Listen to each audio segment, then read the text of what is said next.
Let us put ourselves in the holy presence of God. Father in heaven, always merciful and giver of life, we humbly ask that you bless each one of us, from the speakers, program committees, guests, and participants. Guide us to make better decisions as we incorporate what we will learn throughout this activity. Thank you for the infinite blessings and countless opportunities. Lord, today as we start our activity, may we always be grateful to learn new things. Shed the light of your wisdom and bless each one, especially our speakers, as they will share their knowledge to us. Through your mercy and grace, may peace and utmost understanding shine and dwell unto us.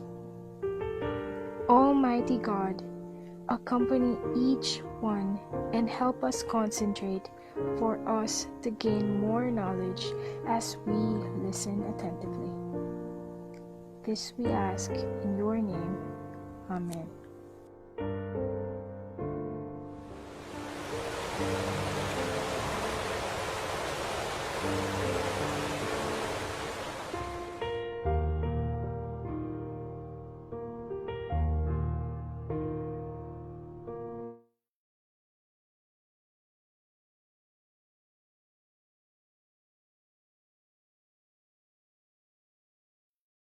Hello everyone, magandang hapon po sa inyong lahat and welcome to another learning session offered to you by the Knights of Online Marketers. Today is March 25 at meron kaming dalawang webinars for today. Ngayong hapon, we are going to cover our discussion about office management, and then later this evening, from 6 o'clock to 8 o'clock, we are going to cover naman classroom management.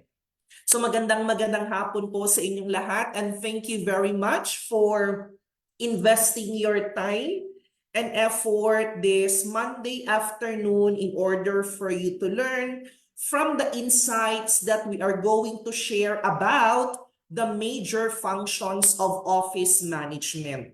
Well, actually, medyo marami akong presentation slides na nai-prepare kasi meron kasi tayong a total of seven major functions or 7 core functions ng office management. Actually, it's already visible sa subtitle ng ating webinar.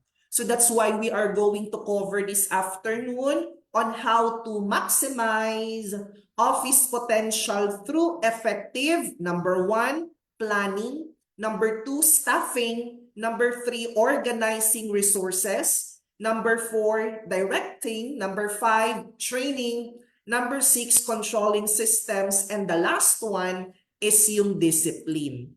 So that's why let me introduce myself very quickly, especially to those who are first time na makapag-participate sa learning sessions na ino-offer namin for free. My real name is Ronald Rambuanga, but you can call me Piper instead. I am the founder and owner of Knights of Online Marketers. We are based here in Davao City, and I'm proud to say that KOM will celebrate its 10th year anniversary this coming July of 2024. For the past 10 years of doing business, ang pinaka services na ino-offer talaga namin, number 1 is yung outsourcing. So ang responsible for that is si Knights of Online Marketers. Pangalawang major service na ino-offer namin is training, at si KOM Academy ang in charge for that. And the third major service that we are offering is digital marketing, and that's my personal brand. So it is my professional brand, yung Ronald Piper Rambuanga, who is handling the digital marketing. kung saan din kami nagfe-Facebook Live ngayon, no? Because here in Davao City or even in the neighboring regions ng Region 11, I am doing business consultancy. That's also the same reason kung bakit kami naging industrial partner ng DTI pagdating sa digital marketing and e-commerce, because we are helping Filipino entrepreneurs na ma-realize ang importance of embracing digitalization sa kanilang mga negosyo. We are also an industrial partner of the Department of ICT in terms of helping Filipinos build a strong foundation and to have the right mindset about working online. I am a proud mentor and coach of the Philippine Center for Entrepreneurship, wherein the modules that I am handling with them are related to entrepreneurial mindsetting and values formation, marketing mindset, the business model canvas, digitalization, which is actually our specialization, no? And of course, yung human resource management. So that's why if you are going to notice sa mga schedule ng aming mga free webinars, the topics belong to these categories. Kasi yan yung ginagawa namin sa mga beneficiaries ng Philippine Center for Entrepreneurship. Malapit nang matapos ang March, kaya maraming salamat sa mga nag-participate in our previously conducted webinars. Since we started March 2 for the month, no, with records management. But don't worry, sa mga participants ngayon, no, na sakaling na-miss ninyo yung aming mga previously conducted webinars, meron naman yan siyang mga recorded version. Lahat ng webinars namin may recorded at accessible siya anytime of the day. All you need to do is just to visit our Facebook page, yung Ronald Piper Rambuanga, kung saan ako nagla-live streaming din ngayon at the same time. Doon yung makikita ang mga previously conducted webinars. Kaya you can always watch and learn over and over again hanggang magsawa kayong makinig sa aking boses, pwede niyo siyang panoorin. Hindi namin siya tatanggalin unless Facebook will finally decide, no, to shut down their operation. Pero habang nandiyan pa si Facebook, all our learning materials makikita niyo sa aming Facebook page, plus the PDF presentation. Yung presentation na ginagamit ko, binibigay din namin ito sa mga participants. Kaya if you want to download or to get a copy of our presentation, bisitahin niyo lang yung Google Sheet ng aming mga schedule. 'Di ba kung mapapansin niyo may column sa Google Sheet na 'yon about the recorded webinars at saka yung link kung saan niyo makikita yung presentation na ginamit namin for that specific webinar. We want our learning materials to be accessible as much as possible to those who need those materials. Okay? And if you want to request for a certificate, kung sakaling kailangan nyo, pwede rin naman kayong mag-request even yung mga previously conducted webinars namin. Okay, so let's begin our discussion, no? Kasi nga sabi ko, medyo madami yung ating discussion ngayong hapon na to because we are going to cover the 7 major functions of office management. Pero syempre, bago tayo mag-proceed discussing every single function, kailangan muna nating pag-usapan kung ano ba ang ibig sabihin ng office management. Actually, pwede na nga nating hindi i-discuss, no? Because self-explanatory naman siya.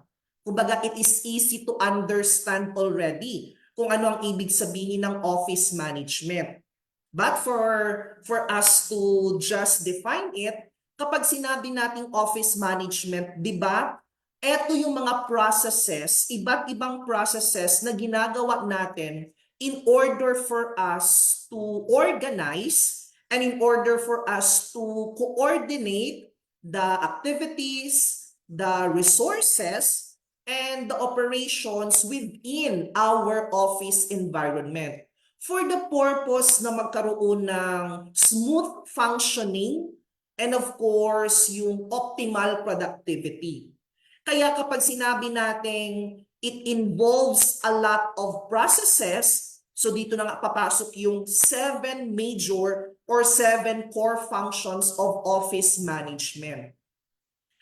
Napakaraming benefits ang pwede nating mag-gain the moment we started learning about office management. This is actually beneficial, no, sa mga business owners, pati sa mga business managers. Kumbaga yung mga individuals na merong leadership role at saka yung mga individuals na may management role, beneficial sa kanila na kailangan matutunan talaga ang office management for several benefits. Isa sa mga pwede nating makonsider na benefit the moment we are going to learn about office management is to improve our efficiency. If we are going to understand office management accordingly, it will surely help us in streamlining the workflows. It will help us to optimize resource allocation. At kapag naiintindihan natin ng maayos yung office management, it will help us to implement effective systems and applicable na mga procedures. And because of that, this will lead to improved efficiency within our office. Wherein it will further lead to reducing wasted time and wasted resources.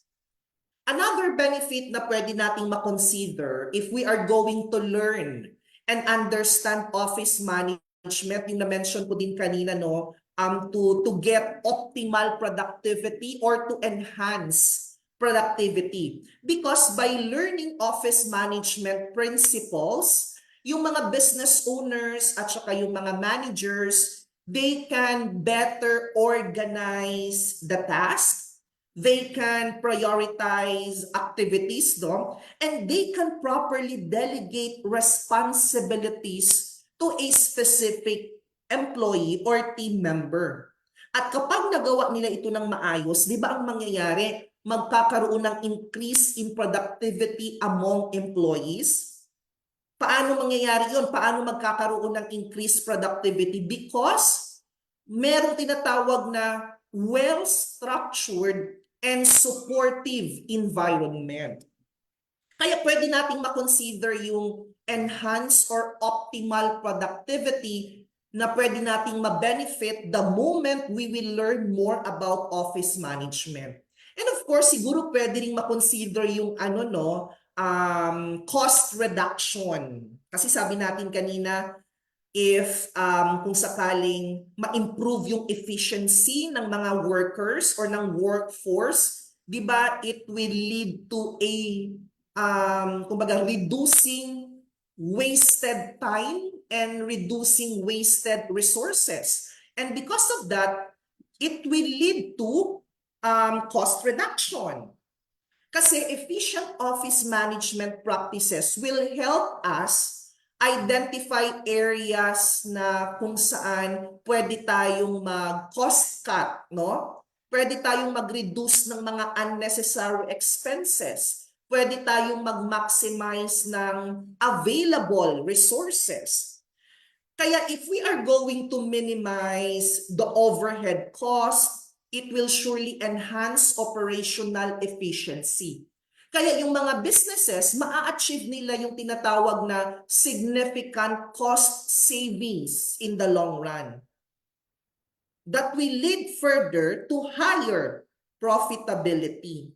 So that's why mastering office management skills, kasi this is a skill na pinag-aaralan natin. it will help us, or it will enable business owners and business managers to create a more conducive work environment.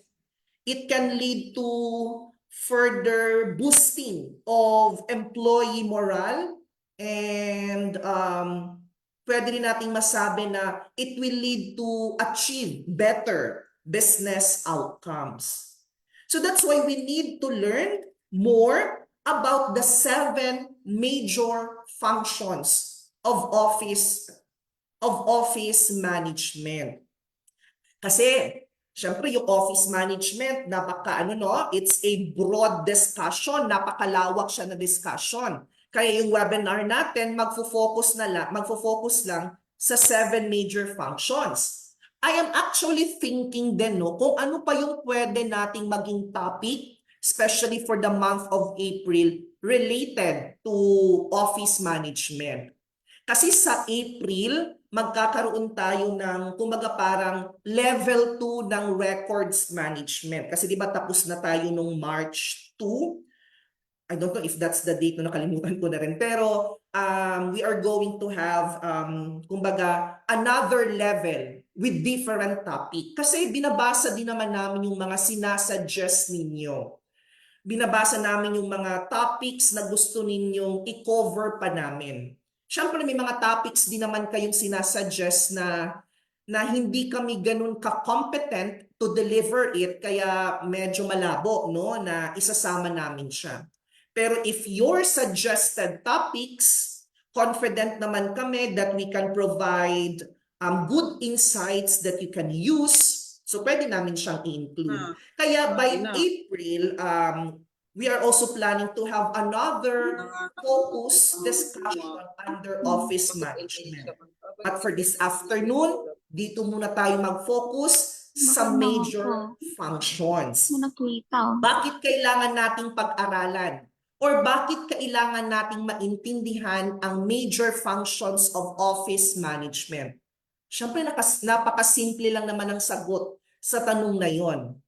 Ang 7 major functions of office management, this actually covers all the essential tasks that you needed in order for you to run your office smoothly and effectively. Each of these functions focuses on a different aspect of office operations. So that's why we need to understand each of the functions in order for us to manage things efficiently. Pag-uusapan natin siya isa-isa, no? But for now, i-identify natin kung ano ang importance ng bawat isa. So let's start with planning as the first function. Planning will help us set goals. Planning will help us figure out as well on how to achieve the goals that we are planning to set. Kumbaga, it's like making a roadmap for what needs to be done in a particular office. So that's why planning is the first core function of office management. Identify the goal or goals and figure out how you are going to achieve those goals. 1, 2, 3, 4, 5, 6, 7.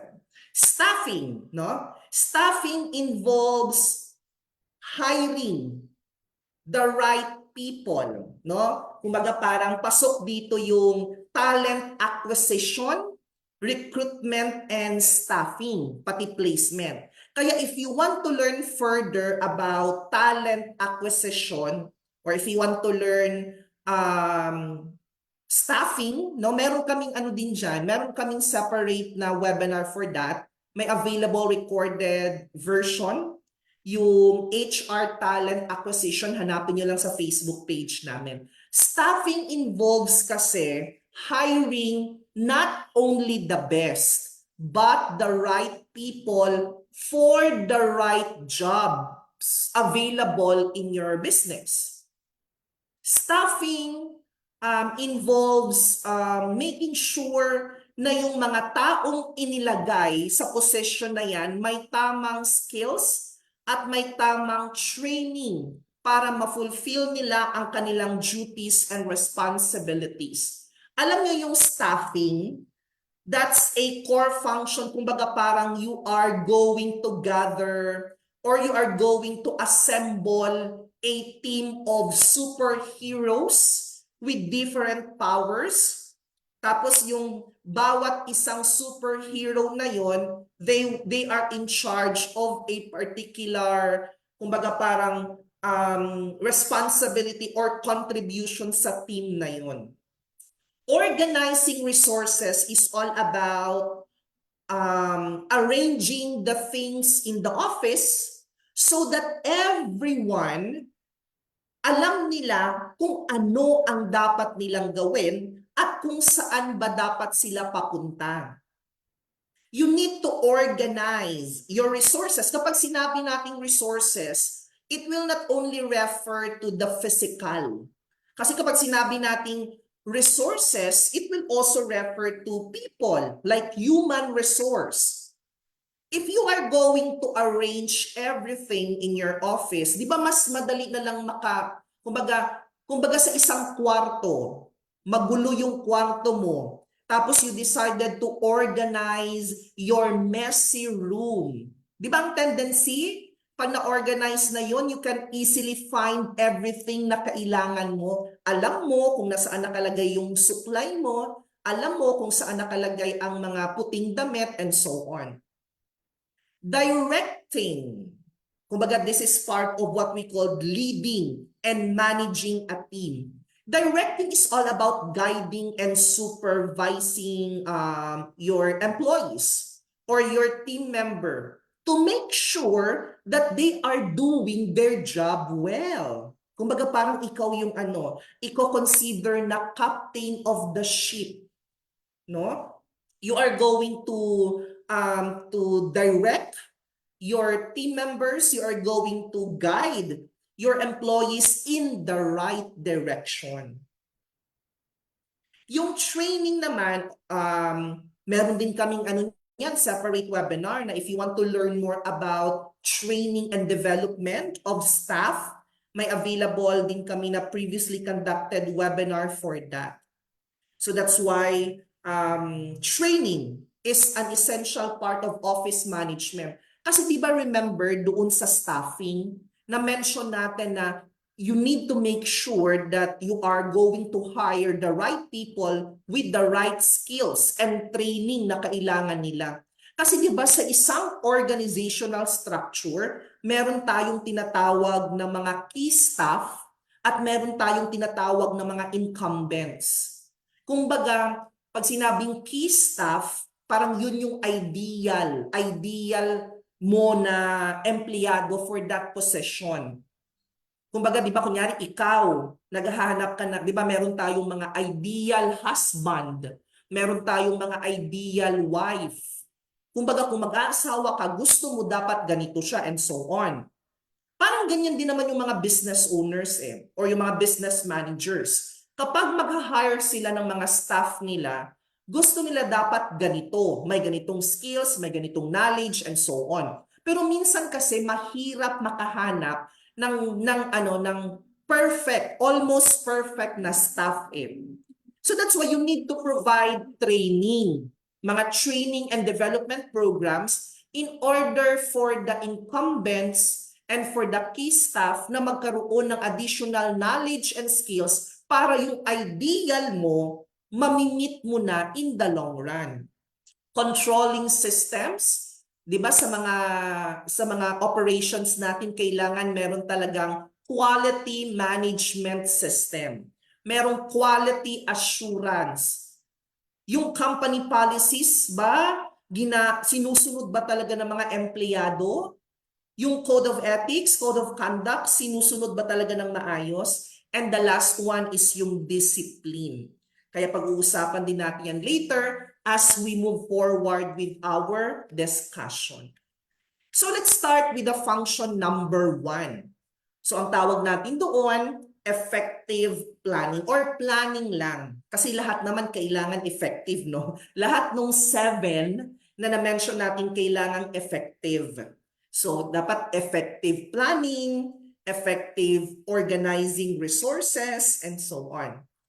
So function number 1, planning. So meron akong inihandang 3 subtopics for this. The first one is the definition and importance of planning in the context of office management. Second one is I will provide you with steps in the planning process. And the third subtopic, we will discuss about the tools and techniques for effective planning. So let's first discuss about the definition and importance of planning in the context of office management. Planning is like creating a roadmap. Di ba yun na yung na-mention ko sa inyo kanina, no? Planning is like creating a roadmap or a blueprint related to the future of a particular office. Kaya ang planning, ang effective planning involves kumbaga thinking ahead, no? You are going to think ahead. Kailangan maging forward thinking ka. Kailangan maging hopeful and confident ka of the future of the office. Pero maliban sa pag-iisip, you also need to make decision about the things, the processes, no, the procedures, or what needs to be done, no? What needs to be done, how it should be done, when it should happen, and who should be involved. So yung mga kailangan ninyo every time that you are going to plan, you need to answer ano, what, ano ang kailangang gawin. Second one is paano siya gagawin. Next one is kailan siya gagawin. And the last one that you need to consider is sino ang gagawa. Who is the responsible person? So kung baga planning is a process, a systematic process, meaning to say it will follow a structured approach. And as mentioned, dapat mag-think ahead ka, di ba? Dapat visionary thinker ka or forward thinker ka. So that's why maliban sa ang planning, no, as a process of planning is a systematic process, maliban pa doon, it will follow again a structured approach at dapat future oriented siya. Kasi ang planning, hindi pa kasi siya ginagawa. Di ba gagawin pa lang? That's why it's future-oriented. It focuses on what needs to happen next. Alam niyo, napaka-importante ng planning because planning serves as the foundation. The foundation for coordinating all the activities na gagawin niyo sa inyong offices. Let's give a scenario. Magbigay tayo ng example of doing planning, no? Sabihin na lang natin na maglo-launch kayo ng panibagong product. You are going to launch a new product to your target market, or even sabihin na lang natin you are going to launch a new service that you are going to offer.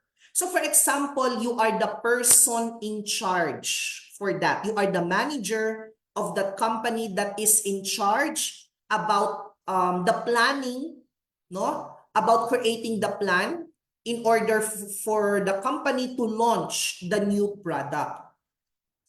So that's why the first thing that the person will do is to decide on all the tasks needed para makumpleto yung product launching.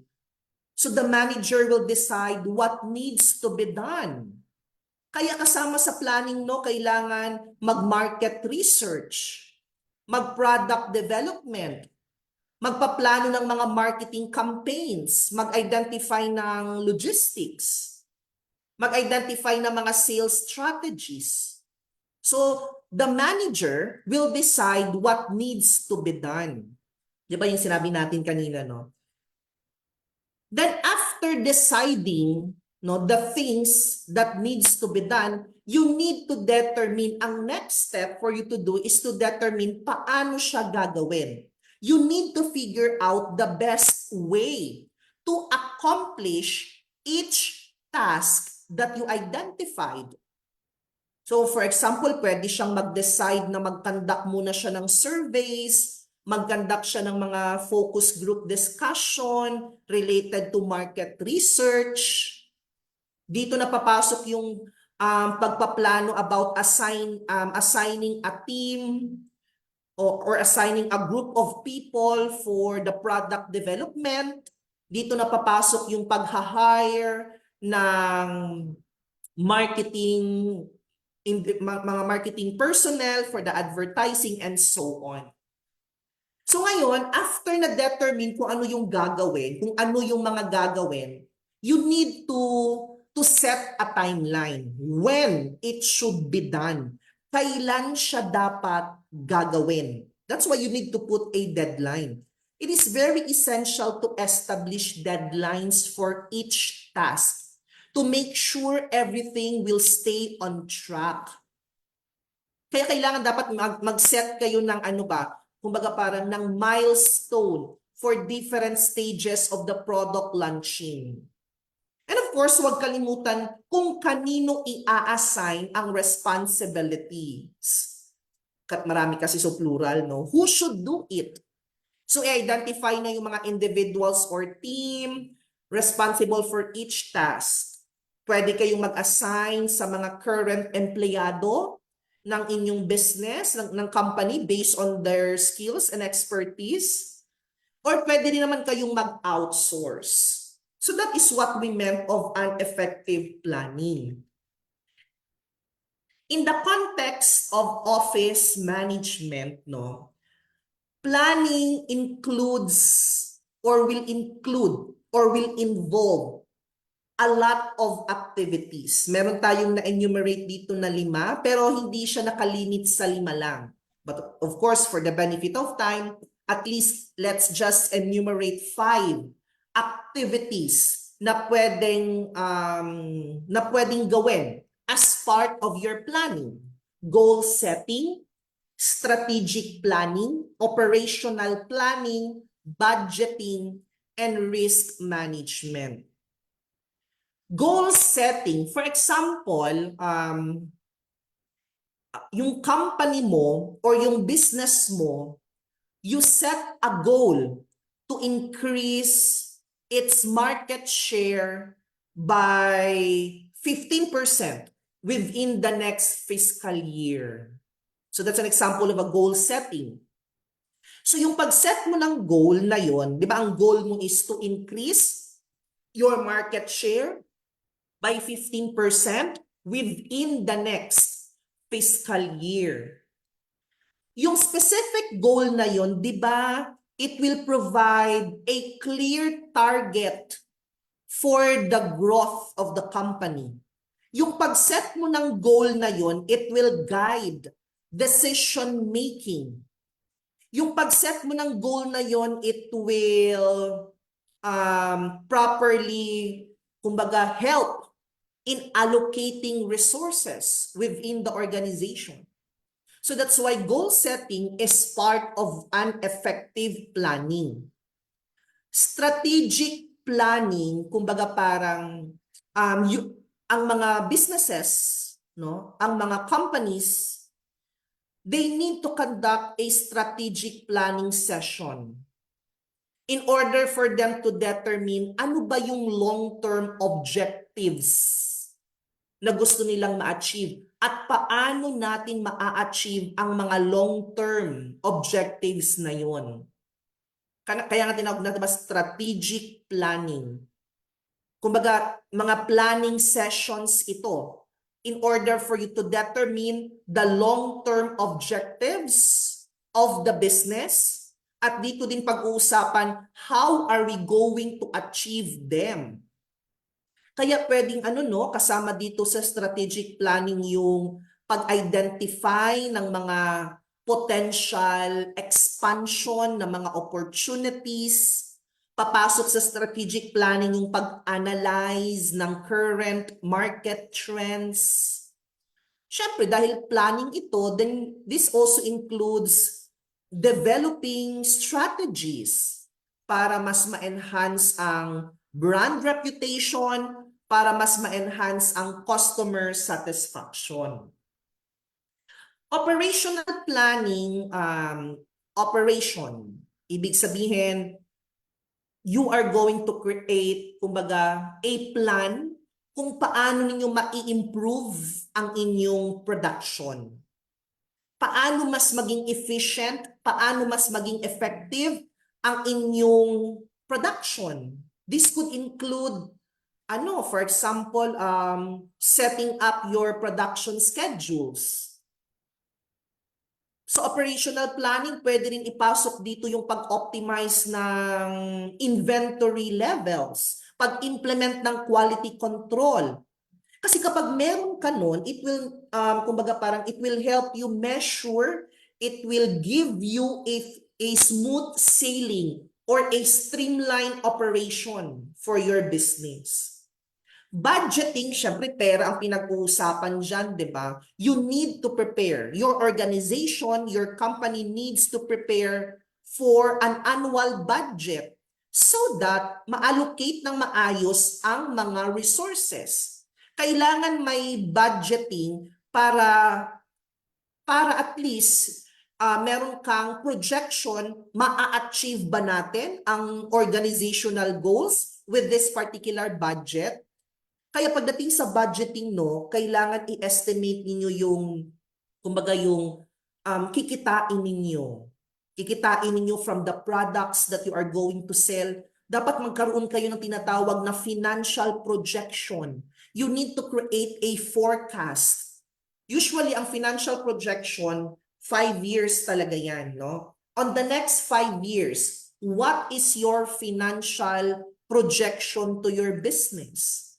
Kailangan magkaroon ka na ng forecast about the expenses na magagastos mo.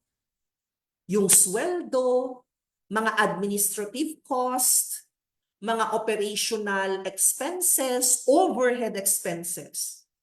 And the last one, yung risk management, is also an activity that you can consider para magkaroon ng effective planning.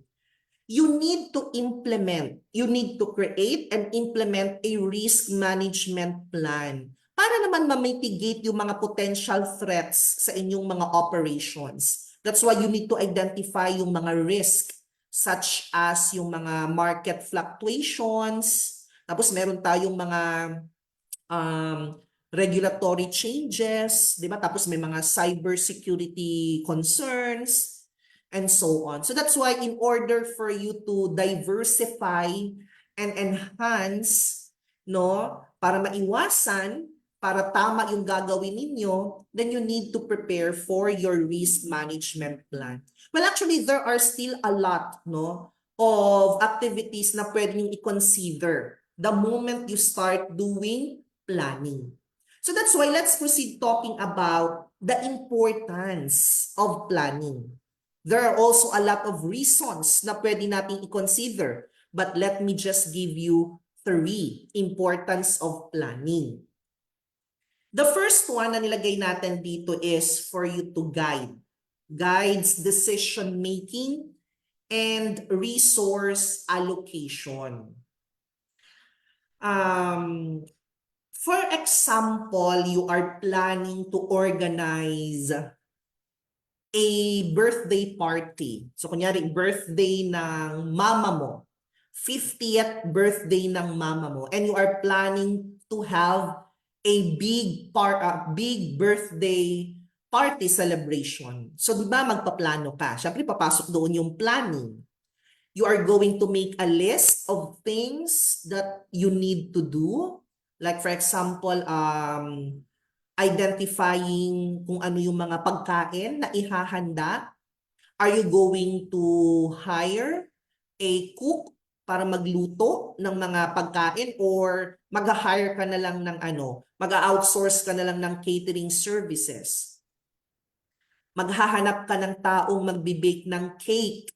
Maghahanap ka ng taong magde-decorate.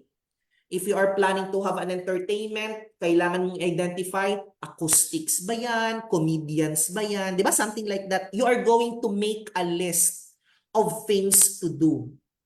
And of course, part of your planning is for you to decide how much money you can spend on each of the thing listed on your to-do. So kumbaga, buy decorations. So magkano ang budget mo for that? Magpapagawa ng cake, magkano ang budget mo for that? Catering services, magkano ang budget mo for that? This is an example of what we call planning. This is actually similar sa ginagawa ng mga businesses. They make plans to decide what they need to do and how much money ang masispend nila sa bawat activities na ginagawa nila. By having a plan, businesses can decide kung ano yung pinaka-importante na pwedeng gawin so that they can spend money, or they can spend or use their money, their budget wisely. So like for example, going back doon sa naging scenario natin kanina, no, about launching a new product. Balikan natin yung example na yun, like a company wants to launch a new product. Pwede naman silang decide to spend more money on advertising than allocating the budget para magkaroon ng mga fancy packaging and labeling. Kasi alam ng business na yun na mas importante ang advertising because it will help the business na mas maraming tao ang maging aware about the existence of their product. Kumbaga parang winay nila, tinimbang nila. Alin ba ang mas matimbang? Yung magpapagawa tayo ng fancy packaging and labeling, or gagamitin natin yung budget para sa advertising? So depende kung saan kayo magbe-benefit. Kung nag-decide ka na mag-advertising na lang tayo, i-allocate natin ang budget for that para mas maraming tao ang maging aware, then that's part of your planning. Kaya nga, planning guides decision making and resource allocation. So that's why having a plan will help your business make a smart and a better decision. And you are going to make use of your resources in the best way possible. So planning is important. Especially kapag medyo hindi naman talaga ganun kalaki ang financial plan nyo, no? This strategic allocation of resources helps in maximizing productivity and ensuring that the organization's resources are used in the most effective manner. So second importance of planning, enhances efficiency and effectiveness. Planning is like making a map. Kunyari, let's imagine, kumaga, a sci-fi moment. Kunyari, you want to find a treasure, treasure hunting in a big forest. Kung magsisimula ka ng treasure hunting without planning, for sure baka maliligaw ka and you are going to waste your time para mahanap kung ano man yung hinahanap mo na hidden treasure sa forest na yon. Pero if you are going to make a map first, kumbaga you are going to mark where the treasure might be, diba? If you are going to identify first the best path to easily get there, then you're more likely to find it quickly, diba? And without getting lost. planning is like making the map. It will help you figure out exactly what you need to do in order for you to reach your goal. And planning, as I mentioned, di ba, it's like making a map wherein it can also help you figure out the best way to do it. Like for example, identifying the path, yung shortcut, para mas mabilis akong makarating doon. So that's why planning is very important. It helps you work more efficiently by doing things quickly and without wasting time. And it will also help you work more effectively by doing things well and reaching your goals. Kasi meron kang ginawang clear roadmap. This systematic approach ensures that every action taken within the office is aligned with broader organizational goals, thereby enhancing overall effectiveness. So that's the second importance of planning. And the last one that I can share to all of you is improves adaptability to change. Siyempre, the business environment keeps on changing from time to time.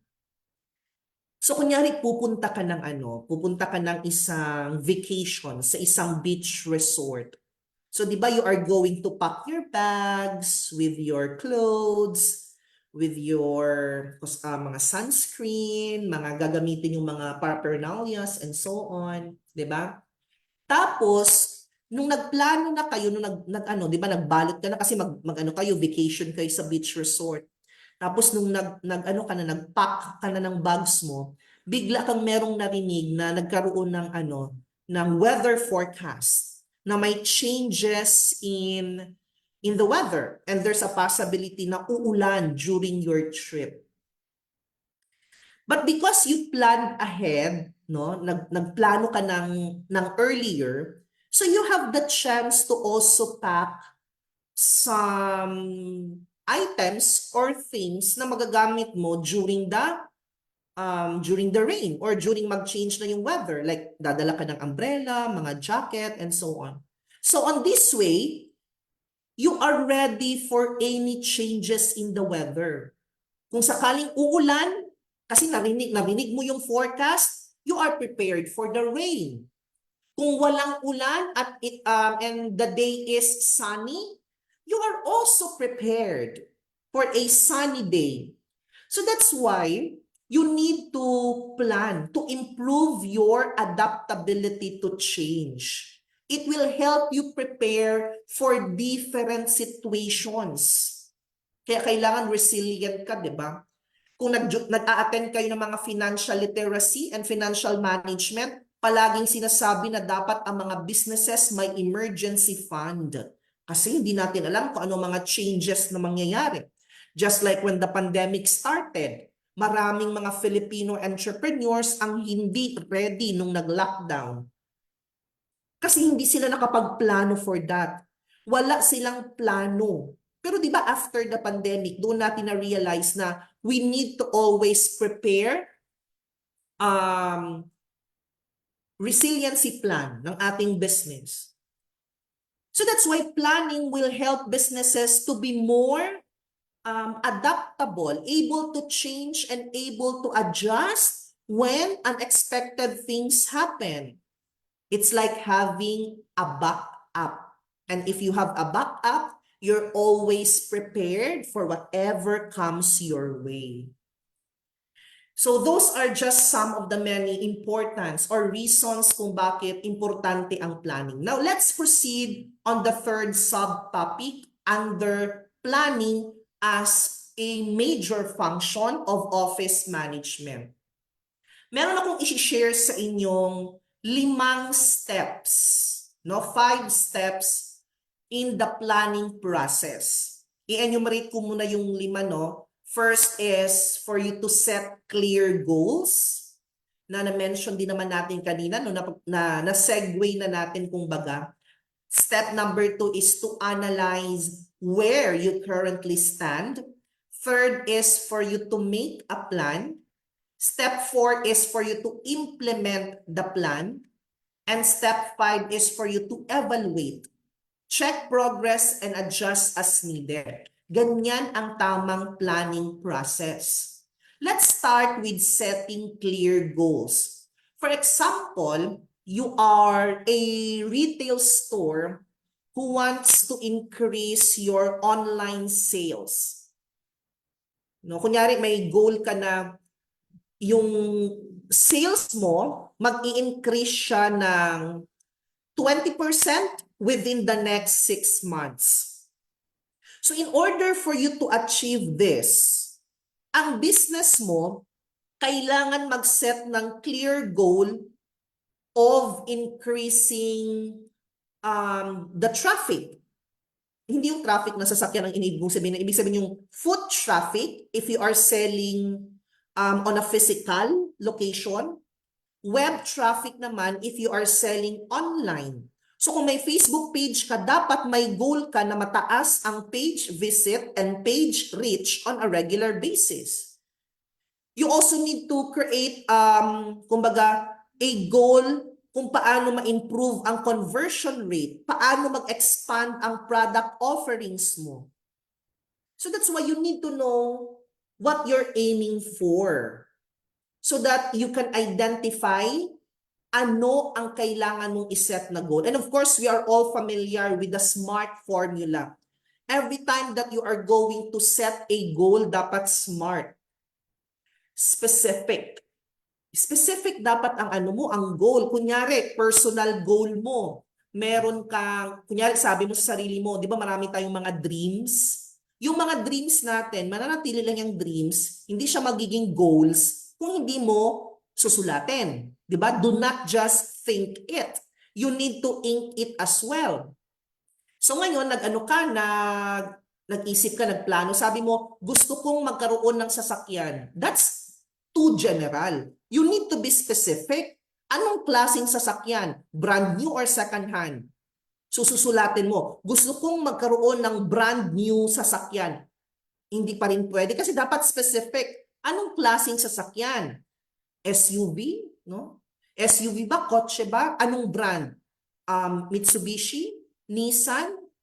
Toyota?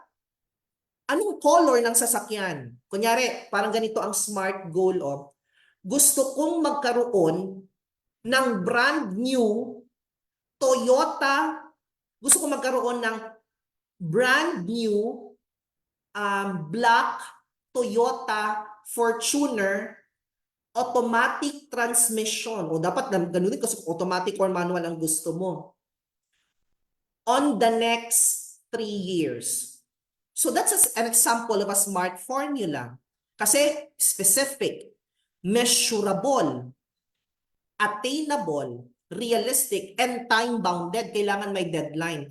Huwag ka mag-set ng goal na gusto kong magkaroon ng brand new Toyota Fortuner after 6 months. Kasi parang medyo hindi siya realistic. Unless kumikita ka ng malaki, no? Pero parang hindi siya realistic if 6 months. Kaya nga kailangan magplano so that you can identify what you're aiming for. After you set your goals, then you need to analyze where you currently stand. So anong current situation mo? So that's why you need to identify your strengths. You need to identify your weaknesses. Or in other words, kailangan mo mag-SWOT analysis. Strengths, weaknesses, opportunities, threats. You need to examine. Kung meron kang retail store, meron kang tindahan, you need to examine gaano kadami ang bumibisita sa Facebook page mo. Gaano kadami ang customer feedback. Mag-create ka ng competitor analysis. Analyze your current situation. Then that's the time, on the step 3, mag-create ka na ng plan. Kasi based on the analysis, no, that you conducted, then you can now create a plan na mag-outline ng mga specific strategies in order for you to achieve the number 1, which is yung goals na na-identify mo. Kaya kung meron kang retail store, pwede kang mag-invest sa mga marketing campaigns. Kunyari, pwede kang mag-Facebook ads. 'Di ba? Pwede kang mag-offer ng mga buy one, take one. It depends. That's part of your plan. Ito na yung mga actions na kailangan yung gagawin. Sino ang responsible person? At kailan dapat ito matatapos? At kapag naisulat na ninyo yung plano ninyo, syempre, you are now going to put the plan into action. I-implement mo na yon.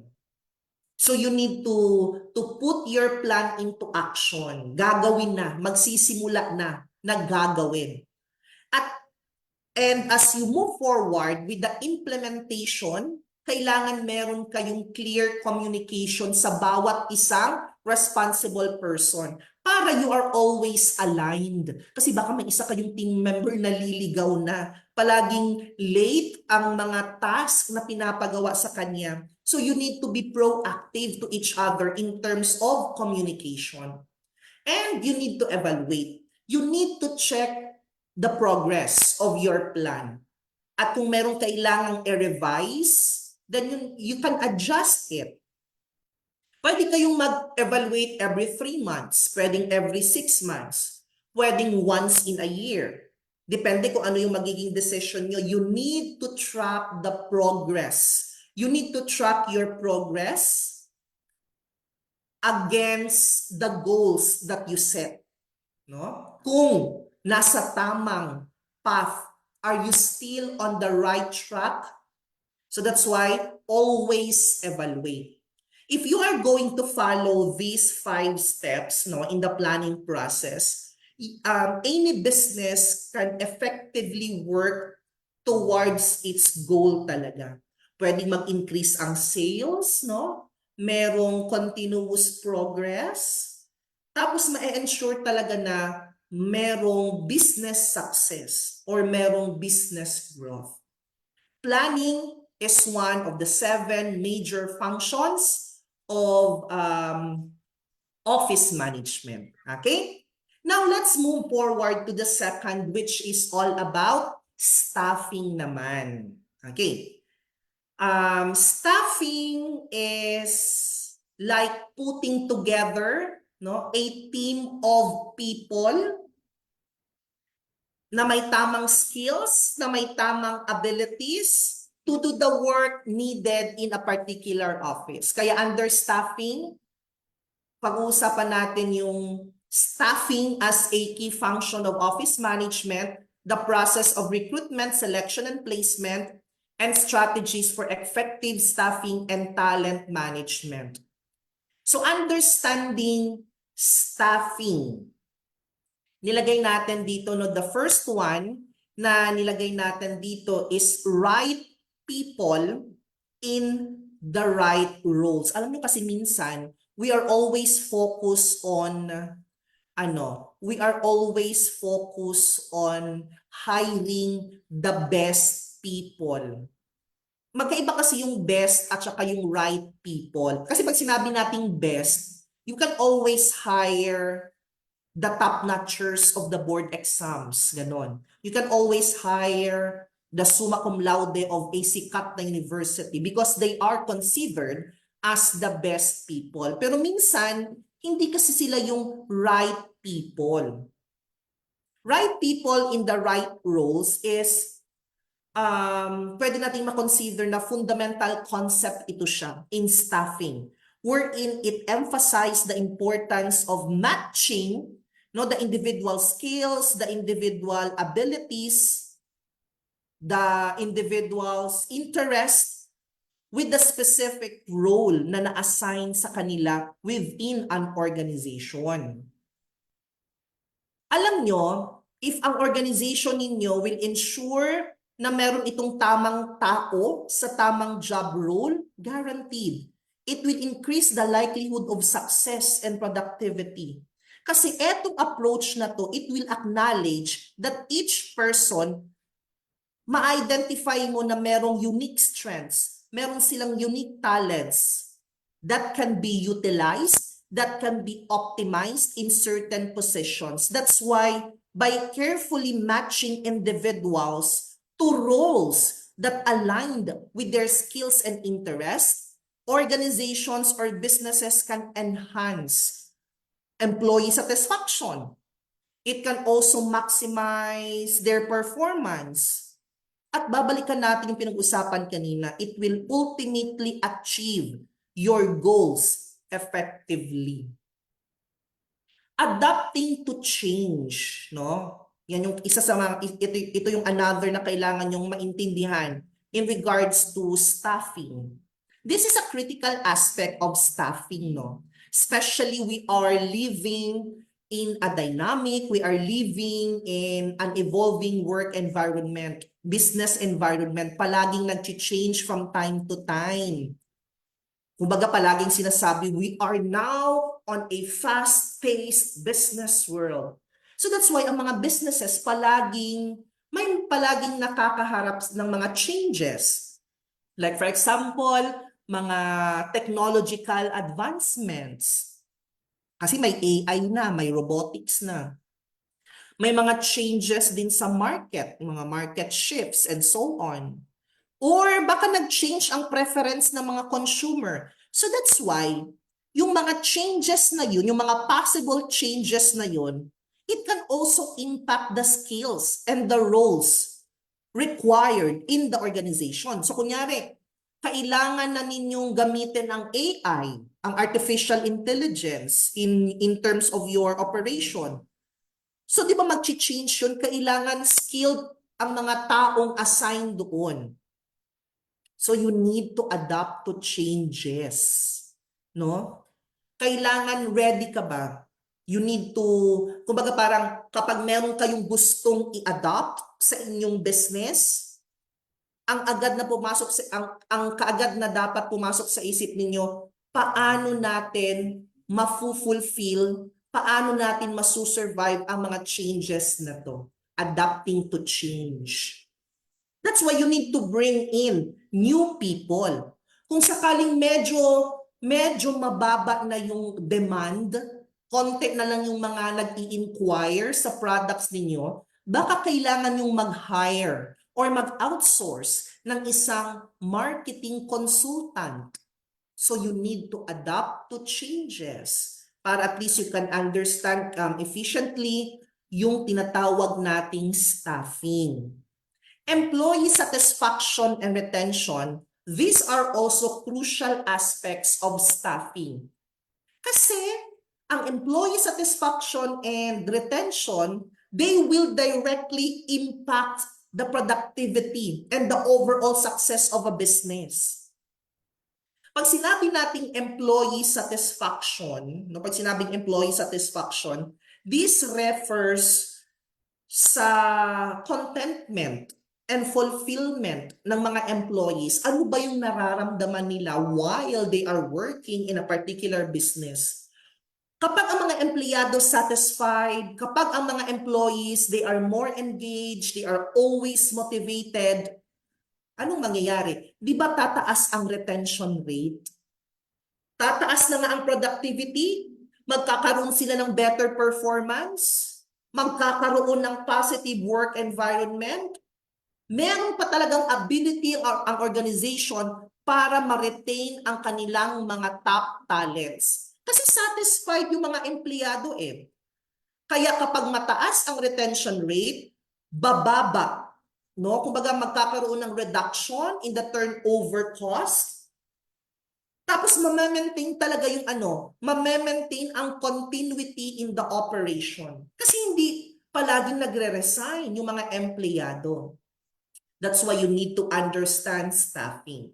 Now, let's discuss about the process of recruitment, the process of selection and placement. Isa-isahin natin sila. I am going to give some considerations na pwede ninyong i-consider pagdating sa recruitment. Meron tayong 4 na naka-enumerate dito. Identify the need. That's the first one. So the first step in the recruitment process is to identify the need for a new employee. This particular need will arise because of several reasons, no? Bakit kailangan natin ng bagong empleyado. Pwedeng ang isang reason is magkakaroon ng business expansion, kailangan dagdagan ang workforce. Or baka merong employee turnover. Or baka merong creation ng panibagong role. Like for example, dati may HR supervisor. Pero dumadami na kasi ang teams under the HR. Hindi na kayang i-manage, hindi na kaya ng span of control ng HR supervisor ang mga team leaders. Kaya nag-create ng panibagong role, HR assistant supervisor. So it depends on the need. So that's why you need to identify first bakit ninyo kailangan ng bagong empleyado. The next step is for you to prepare a job description. Once the need for a new employee is identified, the next step is to create a comprehensive job description that will outline the responsibilities, the qualifications, at ano ba yung mga expectations for that specific role. Kailangan ang job description should accurately reflect the requirements of the position, so that it will provide sa mga potential candidates ng clear understanding of what the job entails. Kaya kailangan comprehensive. Kailangan kompleto ang job description na gagawin. And then you can actually advertise for the job opening na meron kayo. So after mong nagawa, kasama pala sa job description din yung compensation, para at least yung candidate may idea magkano ang e-expect ko nakikitain. And then the third is for you to advertise. So you need to advertise the job opening in order for you to attract more qualified candidates. Marami namang paraan in order for you to advertise, napakaraming channels na pwedeng gamitin, like social media, like Facebook, like LinkedIn. You can also make use of Facebook groups or yung professional networks mo and so on.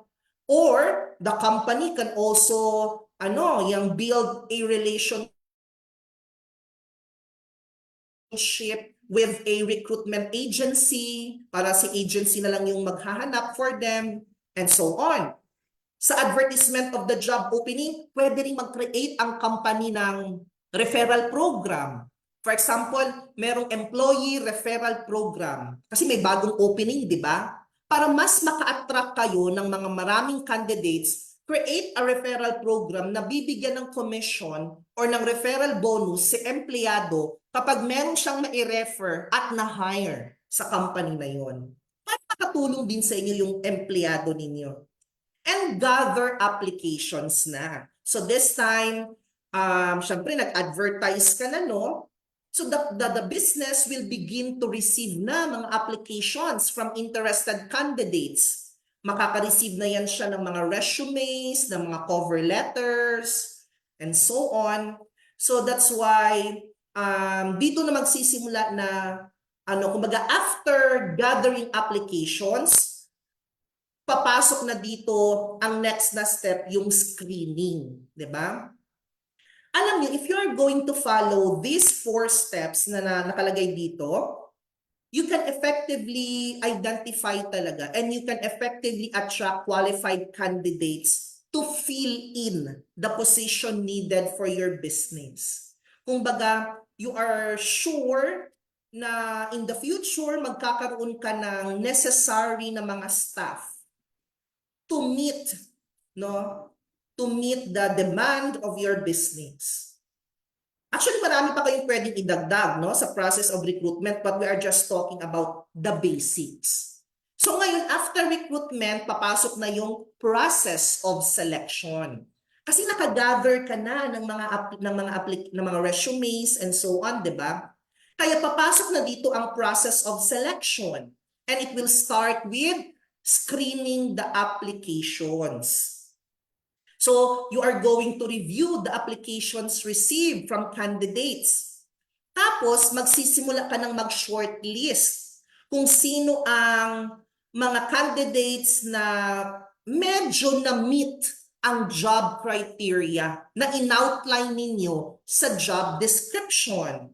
So, kailangan ninyong i-assess ang candidates' qualifications, yung experience nila, yung skills nila, yung suitability nila for the position, and so on. Then after that, you are going to conduct interviews na. Siyempre, na-screen naman yung application. The next step is to arrange. Kasi di ba meron ka ng short list? Kunyari, out of the 50 applicants, 20 sa kanila ang medyo qualified sa criteria at sa job description na hinahanap ninyo. So from 50, yung 20, sila yung na-shortlist, you are now going to conduct interviews to them. You are going to arrange interviews with the shortlisted candidates. Ang interview, it will provide an opportunity for you to further evaluate the candidates' qualifications. Sa interview din, you have the chance to assess their communication skills. At minsan nararamdaman mo yung attitude nila towards work. Minsan di ba nararamdaman mo kung anong ugali ang meron sila. Kumbaga you can determine if they are really fit or they are fitted for the company's culture and values and so on, di ba? Ngayon, after the interview, pwede kayong magdagdag ng mga assessment test. It depends on the nature of the position. Yung ibang mga businesses, ibang mga companies, meron pa silang mga kinakandak na assessment test para mas lalong ma-evaluate ang skills and abilities ng candidate na yon. Pwedeng mga technical skills test, no? Pwede ring mga personality test or anything that is job related. Minsan may mga companies na required ang mga shortlisted candidates to do some assessment. And of course, make use of the data na inilagay ng applicant sa kanyang character reference. So you can also do some reference checks. So kasi nga selection pa lang to ha, hindi pa ito hiring, di ba? This is still on the process of selection. You can actually contact the reference provided by your candidates to verify their qualifications, to also verify kung totoo ang kanilang work experiences. And minsan, syempre, kaya tinawag na character reference to at least verify the candidates' attitude towards work. Alam niyo yung reference checks na yan, it will really help validate the information provided by the candidates. And of course, yung isasagot sa inyo ng mga tinanungan ninyong referral, makakatulong din ito para sa future assessment ninyo sa candidate na yon. So, these are just some of the steps that you can do for the process of selection. Ngayon, eto na yung placement. So, i-hire mo na, di ba? So, from recruitment, di ba, nauna tayo sa recruitment and then selection and then placement. So, eto yung apat. Apat na pwede nyong gawin. So, sa placement, the first step is to extend a job offer. Bibigyan mo na siya ng job offer kung sino man yung candidate na nanalo. No? Di ba, nag-shortlist kayo? So, syempre, merong mananalo dyan. The offer, the job offer that you are going to give, no? Dapat nakalagay yung mga details related to terms of employment, including the salary, the benefits, yung mga job responsibilities, kailan ang start date, kailan siya officially mag-first day. Pwede rin ilagay sa job offer ang other relevant information. And then once the candidate accepts the offer or will accept the offer, then that's the time that they will become an official employee of the company. So after signing the job offer, mag-onboarding na kasi inaccept na, di ba, yung offer. So the company will now initiate the onboarding process to welcome welcome to Nights of Online Marketers. Ganon. And of course, kailangan magkaroon ng staff orientation.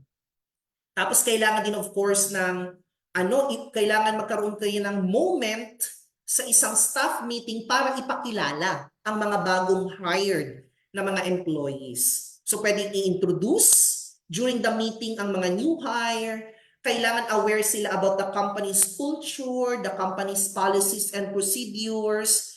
Of course, sa onboarding, kailangan aware si employee, si newly hired employee, kanino ba siya magre-report? Sino ang immediate superior niya?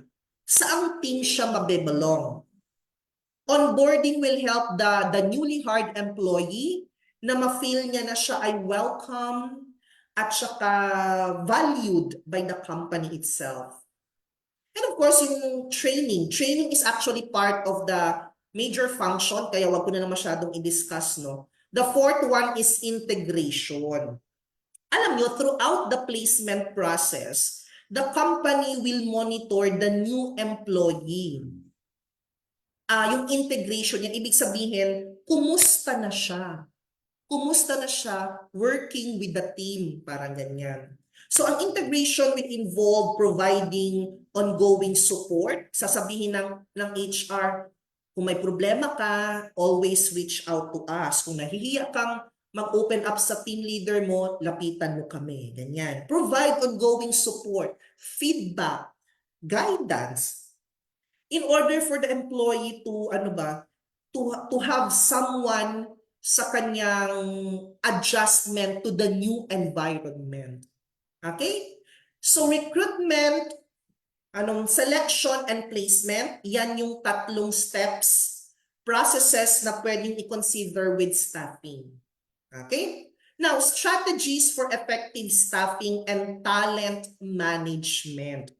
Ito, mag-enumerate lang tayo ng 9 possible strategies na pwede ninyong gawin for effective staffing.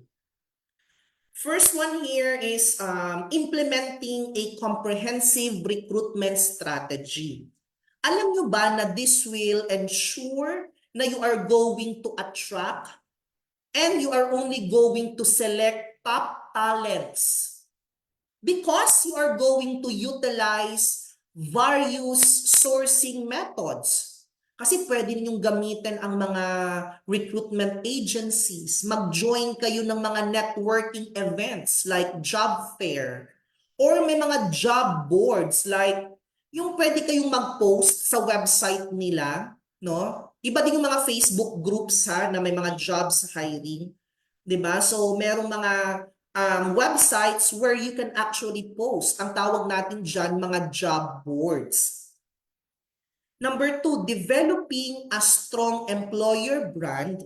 Actually, this will enhance, kumbaga parang attractiveness sa mga potential candidates. Kasi if you are going to showcase your company's values, your culture, no, your reputation as an employer, yan.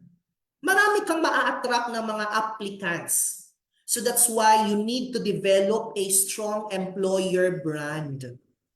Utilizing employee referrals, na mention ko to sa inyo kanina, di ba? Why not top your existing employees? Kung baga gamitin, kailangan mong gumawa ng paraan in order for the employee to use his or her network to identify qualified candidates na pwedeng mag-apply sa business mo. Kasi alam nyo, if you're going to make use of employee referral programs, it will also leverage, kumbaga, trust, no?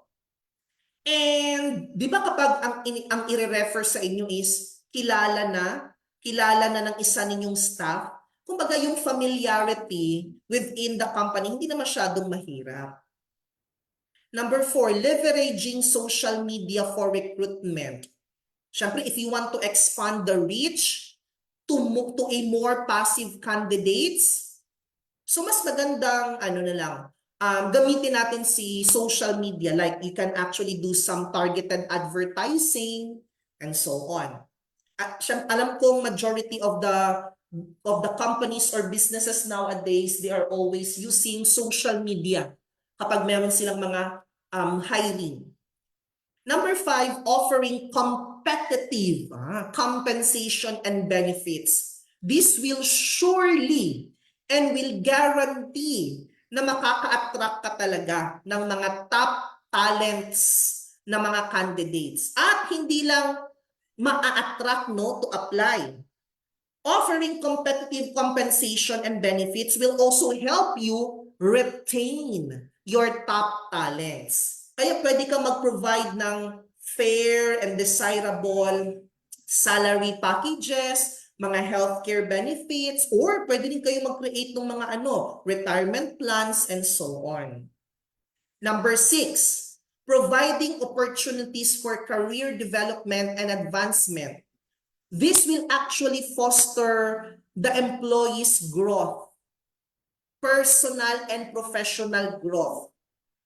If you are going to offer training programs, if you are going to offer mentorship opportunities, there's a possibility talaga na the employee will stay kasi mararamdaman nila na merong career development at merong career enhancement within this organization. Kumbaga, clear ang path for their progression. Okay? Number 7, creating a positive and inclusive workplace culture. Kumbaga, it will cultivate a supportive environment wherein employees will feel valued talaga. They will feel respected. They will feel motivated to contribute their best work. Conducting regular performance evaluation, so pwedeng every 6 months, no? You need to conduct regular performance evaluation. Kailangan nyo mag-provide ng feedback, mag-identify ng areas for improvement ng empleyado na yon. And of course, do not forget to recognize achievements. Kasi kung ginagawa yun natin, no, it will contribute to employee engagement and development. And the last one is for you to offer employee recognition and rewards program. Kaya kung merong perfect attendance, bigyan nyo ng reward. Kung wala siyang late, bigyan nyo ng reward.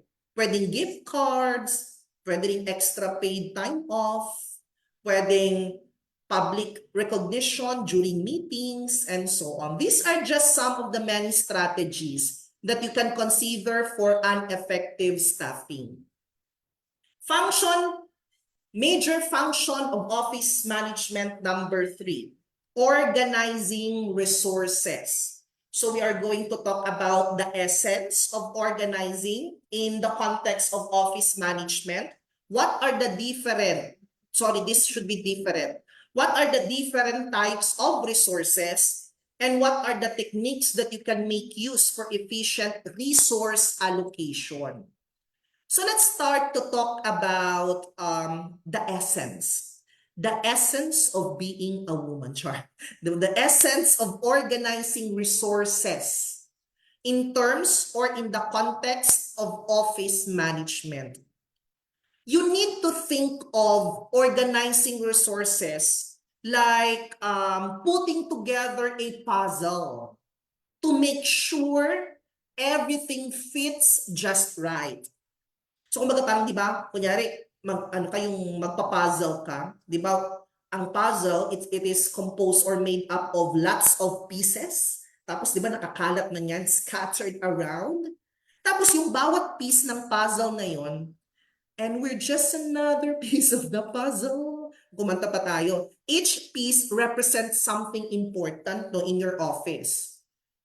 Pwedeng tao, pwedeng pera, pwedeng equipment, pwedeng computer, tapos pagsama-samahin natin lahat yun. Organizing resources is like finding the right place. Parang kagaya sa puzzle kanina ba, nung na-identify mo yung nakakalat na piece of the puzzle, kailangan mong i-identify saan ko siya ilalagay para mag-fit sa puzzle na yun. And once everything, yung puzzle mo is completed, makikita mo na yung whole picture kung ano yung kinalabasan niya. So that's why ganyan din ang essence of organizing resources.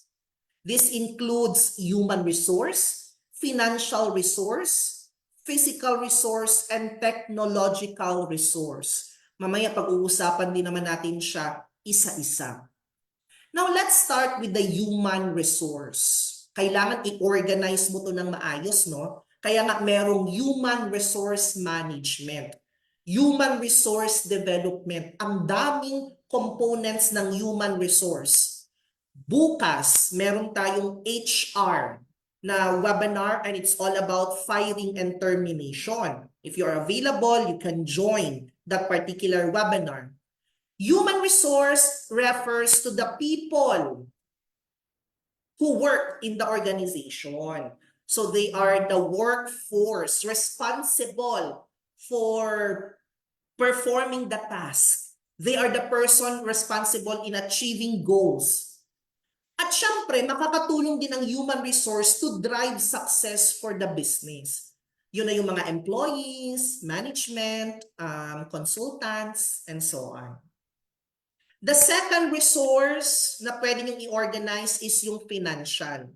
Syempre, pera ang pinag-uusapan dito. What are your financial assets? What are the financial assets available to the organization? This will include budgets, no, funding, including of course your revenue, yung profit. Proper management of the financial resources will lead to financial stability. It will lead to financial sustainability. Kaya dapat i-consider nito na isa sa mga importanteng resource ng inyong negosyo, ng isang organization, ng isang business na kailangang i-organize. Physical resources. Kagaya halimbawa ng office space, equipment, inventory. Ito yung mga tangible assets na meron kayo. Ito yung facilities na ginagamit ng workforce. Like the workplace. Ganon. Yung mga furnitures, mga machineries, or mga equipments, kahit anong ginagamit nyo. You need to organize your physical resources properly. Ibig sabihin sa office kunyari ng opisina ng accounting department, alam mo dapat optimize yung pag-layout ng inyong yung layout ng inyong office. I mean yung tamang pwesto ng table and so on. Kasi baka naman, kasi accounting department kayo, meron kayong mga data na nako-collect na confidential. 'Di ba? Dapat may maayos na layout, saan ba nakalagay ang steel cabinet. Tapos of course yung pag sinabing physical resources, kailangan ding i-organize, available ba ito sila kung kailangan natin? Available ba itong mga resources na to, physical resources na to, para mas maging productive ang mga employees? That's why you need to organize. Para alam mo kung ano yung kulang at kailangang i-provide sa mga empleyado ninyo in order for them to work productively. Technological resources will include yung hardware, yung software, yung internet ninyo, and so on. Kumbaga mga digital tools na ginagamit ng workforce para mag-communicate. Kunyari, meron kayong Viber, WhatsApp, yun ang ginagamit ng company ninyo to communicate. Meron ba kayong ginagamit na information system, and so on. You need to manage also the technological resources. Kasi kailangan ninyong mag-provide kailangan ng company or ng business ninyo, ng organization ninyo, na magkaroon kayo ng access sa mga latest trends, sa mga latest technology. Kailangan compatible ang skills ng mga staff with the technological resources na meron kayo. So that the technological resources available will really address and support your business operation. So it's important for you to organize your human resource or resources, human resources, your financial resources, your physical resources, and your technological resources. Okay? Oh, number 4 na tayo. It's 3:28. We still have like 32 minutes to cover 4, 5, 6, 7. At least may 4 pa. Malapit na tayo matapos. The fourth function, the fourth major function of office management is directing. So, dito na papasok yung leadership, no? Yung management, mga managerial role. So, mostly sila yung mga person responsible to guide the entire workforce. Sila yung leaders. So, under this function, we are going to define directing at saka ano ba yung role niya para ma-achieve ang mga organizational goals ng isang business. Let's compare leadership and management in the context of directing and the importance of decision-making and problem-solving.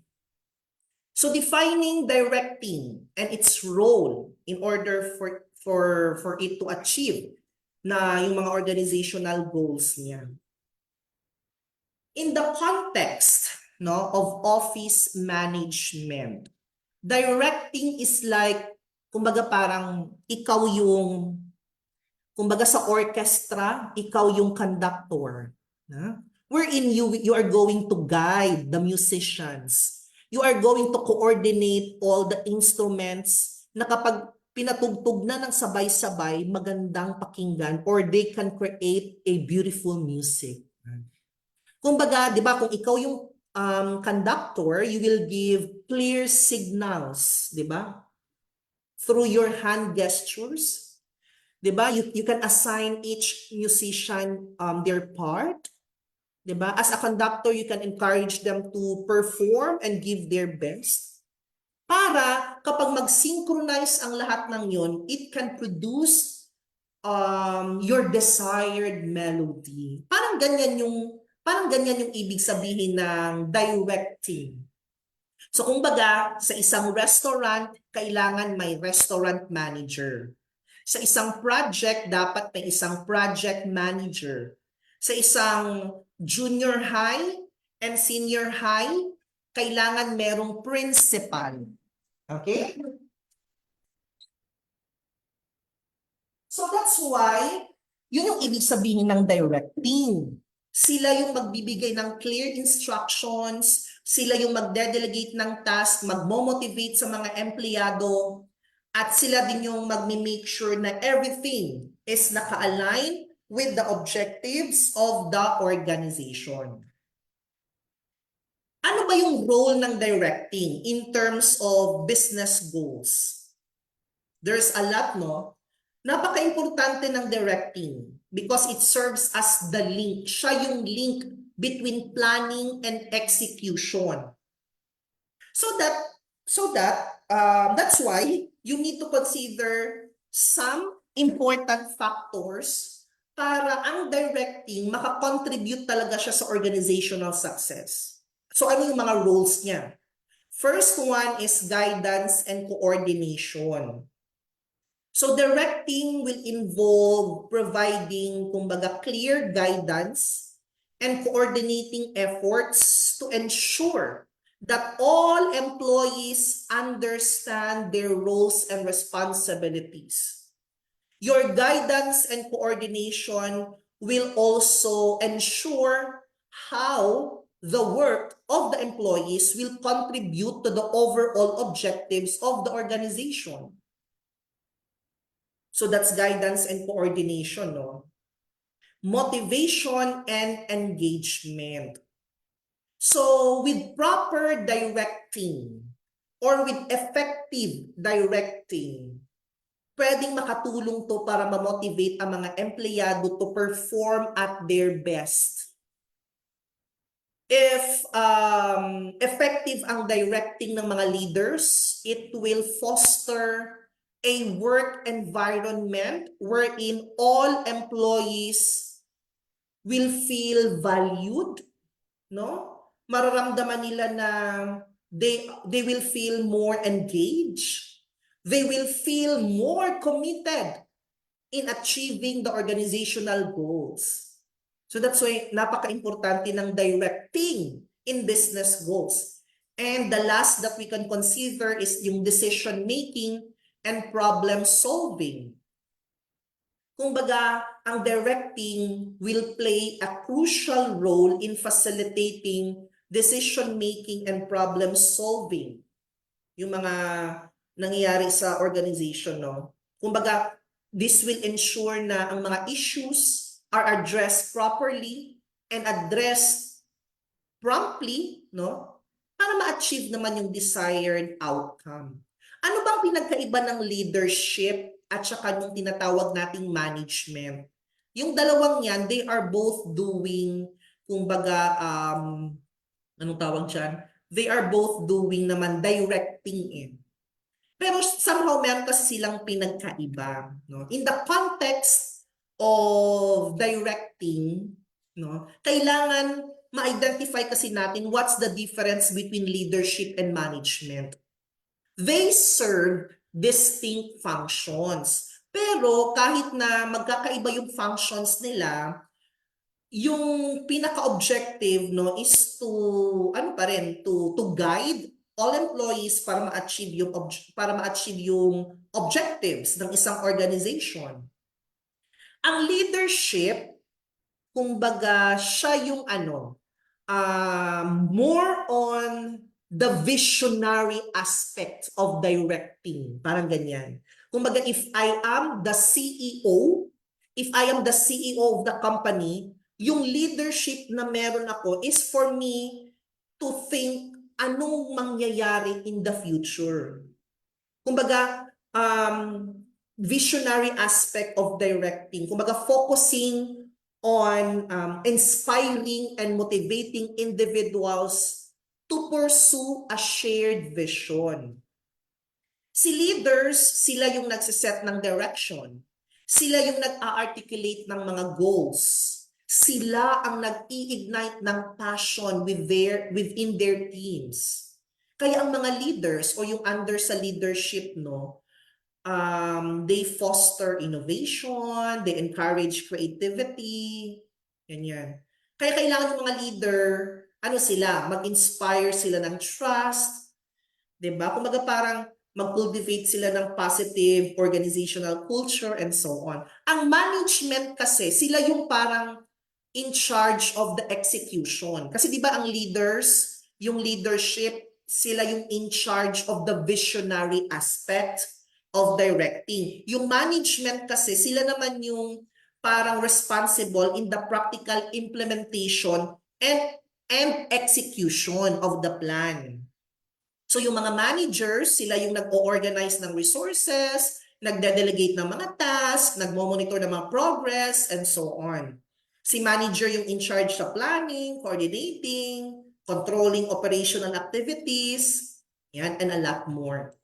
So, para magkaroon lang tayo ng parang distinction ba, no, in phrases. Ang leadership, visionary focus. Kailangan meron siyang clear vision of the future.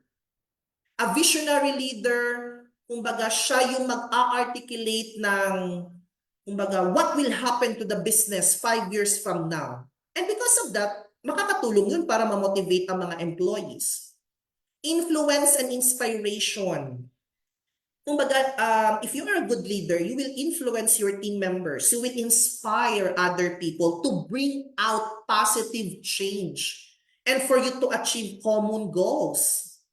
Yung mga effective na leaders, no, they lead by example. They earn the respect and trust of their subordinates.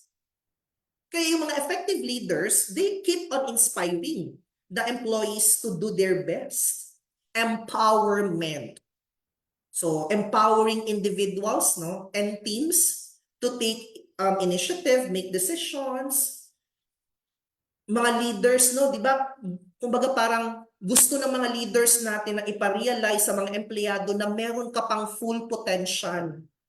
Pag sinabing empowerment, somehow it fosters a sense of ownership, di ba? It fosters autonomy or accountability, ganyan. And because of that, it will enable the employees to contribute meaningfully to the organizational success. So on the other hand, yung management naman, operational ang kanilang focus. Yung practical implementation nga and execution of the plan. Execution and oversight and accountability. Kumbaga, pag sinabing accountability, management are involved, kumbaga, involved sila yung in holding the individuals or the team members accountable for their actions and performance. Kaya ang mga managers, they will establish a clear expectation, no? Ang mga managers mag-set yan sila ng performance standards to ensure na yung objectives are met and the organizational goals are achieved. Kaya pasok dyan yung accountability. So you see, both of them under directing talaga in the context of office management. Pero may kanya-kanya silang mga roles. So what's the importance of directing in terms of decision making and problem solving? So magsimula muna tayo sa importance of directing in decision making. First is strategic direction. Strategic decision making essential for for setting the long-term direction and goals for the organization. Di ba napag-usapan natin kanina ang strategic planning?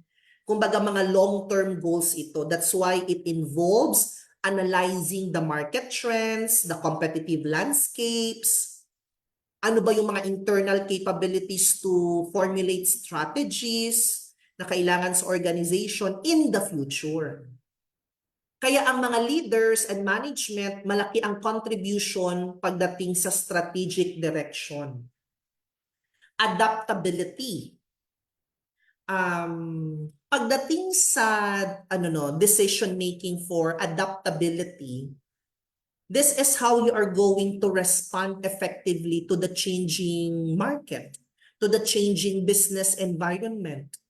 How are you going to adapt to the changing technological advancements?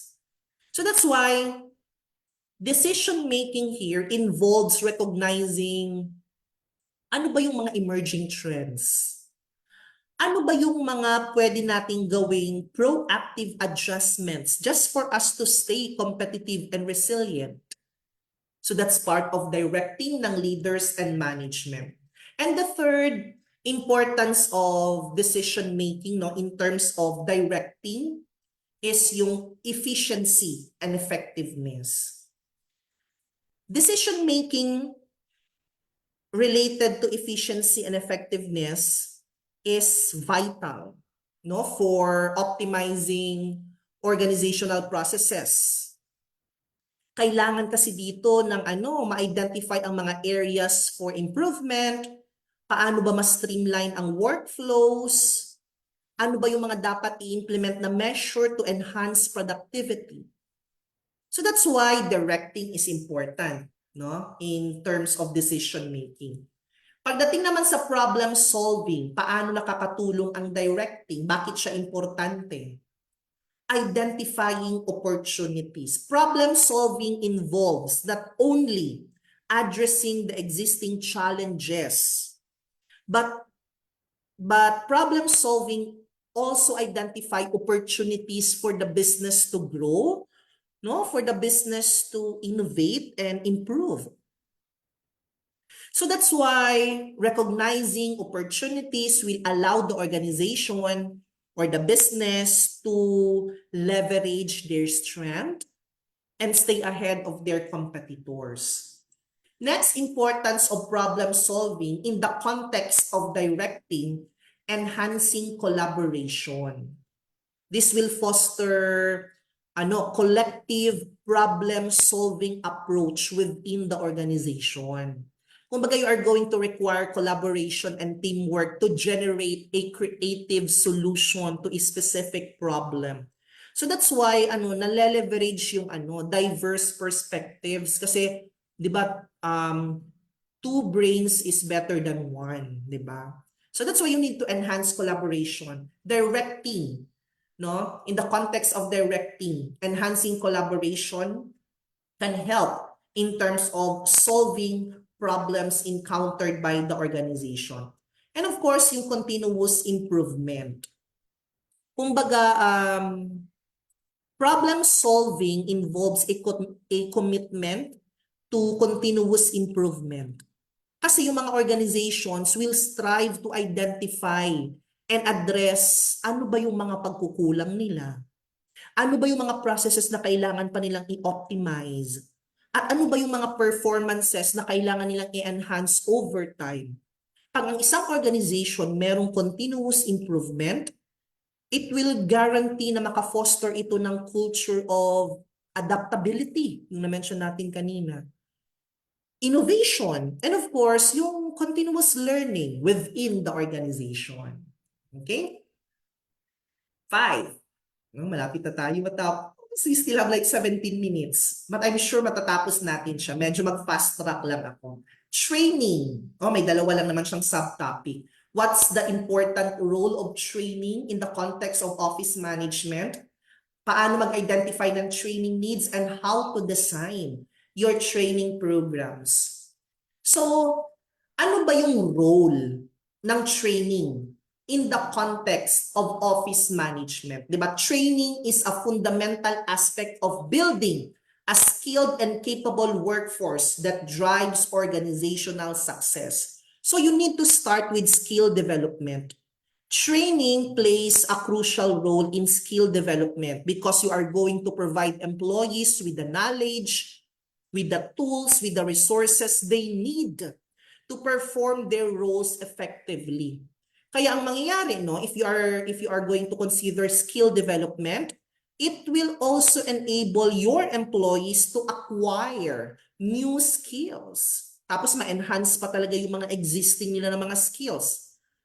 And because of that, medyo ano sila, kumbaga ano sila, yung always informed and updated of the industry trends and the best practices. So ang role of ang isa sa mga role ng training sa office management is skill development. Second is employee engagement and motivation. Yung mga training programs, it can boost employee engagement and motivation. In what sense? It will demonstrate kasi no, that the organization is always willing or merong mga programs para sa professional development and career growth ng kanilang mga empleyado.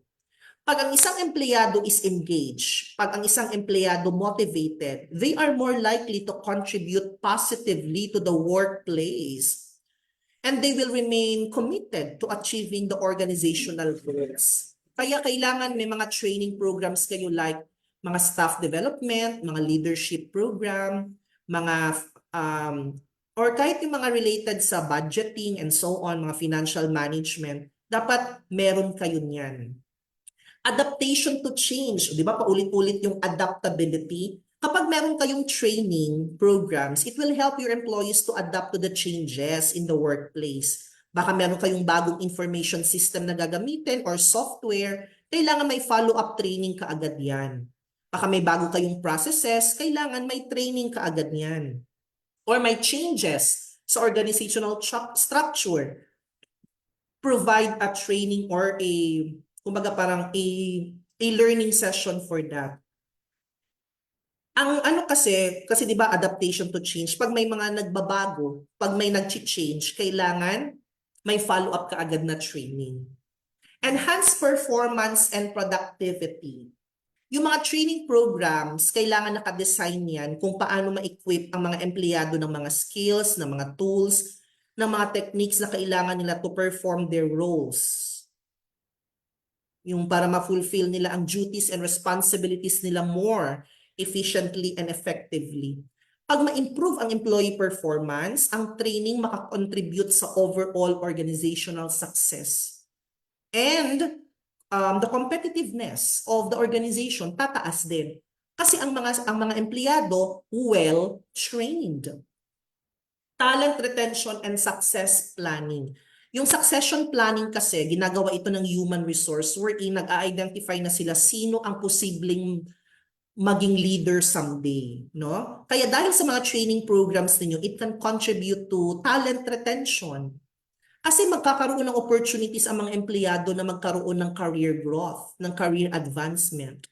Magkakaroon ng opportunity ang mga empleyado for skill development. Kaya ang tendency, they will stay. No, they will stay. Kasi may growth silang nararamdaman. Kaya importante ang training sa office management. How are you going to identify and design? Paano kayo mag-identify at mag-design ng training programs ninyo? So let's start with identifying training needs. Paano niyo i-identify yan? First is you need to conduct an assessment. This particular step involves gathering information from different sources in order for you to figure out where the employees requires additional training, ganon. You can do this by asking employees directly, ano ba ang kailangan yung training program? Or pwede rin namang tingnan mo yung kung paano sila nagper-perform sa kanilang mga roles and kailangan mong i-observe yung kanilang mga trabaho. From there, you can actually identify ano ang training na pwede nating i-conduct. Review organizational goals. Para mas matulungan ka rin paano mag-identify ng training needs, it is important to make sure na yung mga training na gusto mong i-implement aligned with the overall goals of the organization. Para ma-make sure mo na yung mga training programs that you are going to develop will contribute to achieving those goals. Kasi baka naman yung plano mong gawing training program hindi din siya aligned, no, sa organizational goals. Kaya wala ding effect. Ang third na pwede na niyong gawin, may 4 kasi akong inihanda, no? 4 tips on how to identify the training needs. Ang third is to analyze performance gaps. Kumbaga parang ito yung step na kung saan you are going to compare the desired performance level versus the actual performance level of your employees. Kumbaga, na-achieve ba yung ideal? Di ba sabi natin kanina, meron tayong mga ideal person. Yung desired level ba?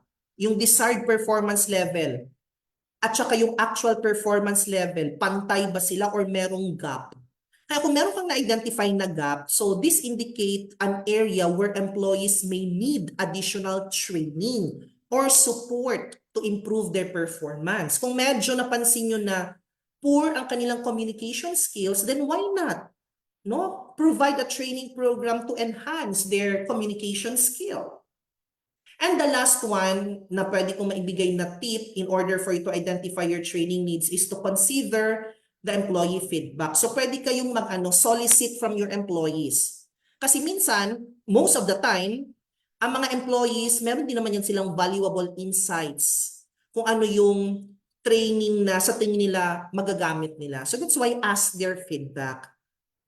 Para ang mga training programs na ibibigay ninyo sa kanila relevant sa hinahanap din nila at kung saan nila gustong mag-level up.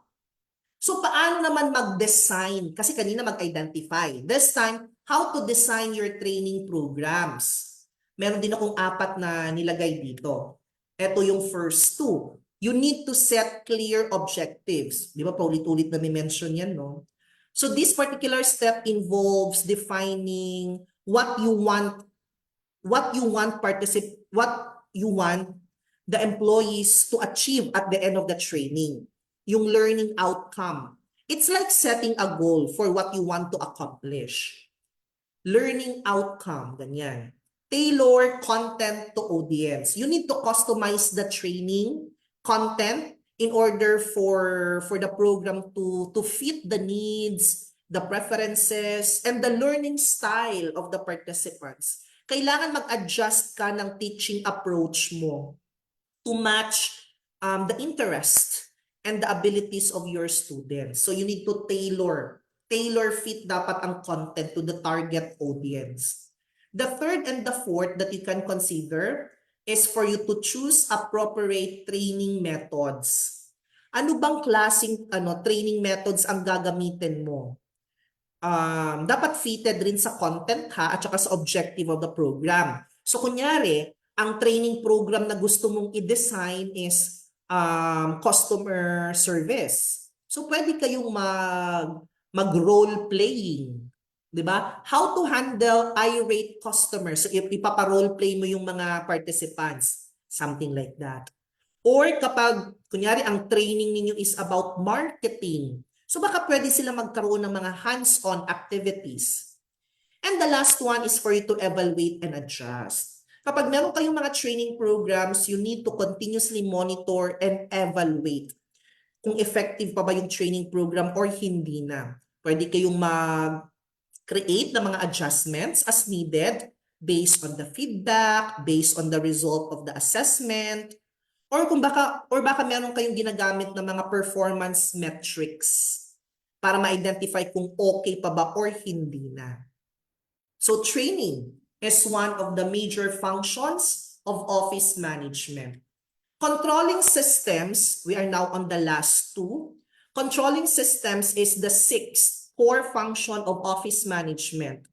So meron lang akong dalawang subtopic na inihanda. Introduction to controlling and its significance, at saka yung mga examples of effective control systems in organization. Kapag sinabi nating controlling in office management, it is like, we can compare it like you are driving a car. Parang something like that, no? You are driving a car. Di ba kung nagda-drive ka ng sasakyan, palagi kang nag-check yung sa may dashboard, yung merong speed, yung speedometer, di ba? Siyempre, makarelate lang yung mga nagda-drive, no? So, di ba, kapag nagda-drive ka, you are always checking kung ilang kilometers per hour na ba ang speed mo. Baka inabot ka na ng 130 kilometers per hour. Tapos, di ba, because of the speedometer, because alam mo kung gaano ka nakabilis, at kahina, that's the time that you are going to adjust. 'Di ba? Kung masyadong traffic, 'di ba, i-adjust mo ang speed mo, you are going to control it.